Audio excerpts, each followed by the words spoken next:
You mentioned moments ago it was sort of the end of the status quo for you. Let's dig into that a little bit deeper.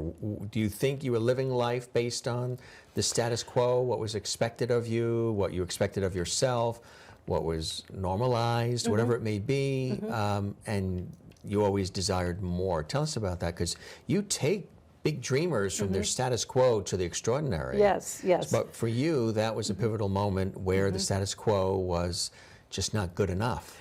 Or it was disrupted, really, yeah. For me, I actually felt like my status quo was pretty good. Yeah. And that can be true for a lot of people. But there was, I think, something missing. And I'll say that. So that was 2012 was kind of a big year, because it was when I got rejected from the astronaut program. It was when I finished the marathons.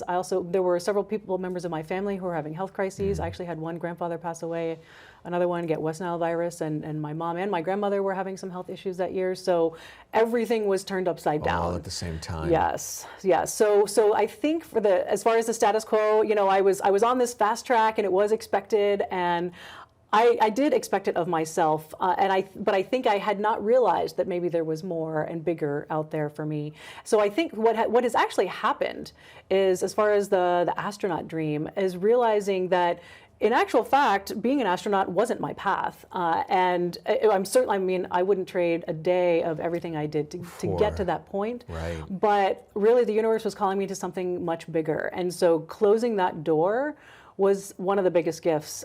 In the moment, it's hard to see that when you're on the couch sobbing all night. That was the dream since you were a little girl. Right. But in retrospect, again, most beautiful gift, because it really did awaken me to my higher purpose in life, which is to inspire others to reach their dreams, and then to realize what the dream actually is. Right. So what I really ask people, that changes. It does, and it's also about what is the goal behind the goal. Right. So for me, when I really asked myself what I wanted in becoming an astronaut, I realized that it was about really the desire to inspire people to greatness, the way that astronauts had always inspired me, and it was about the fact that I had always known I had this intuitive sense of connection to the universe.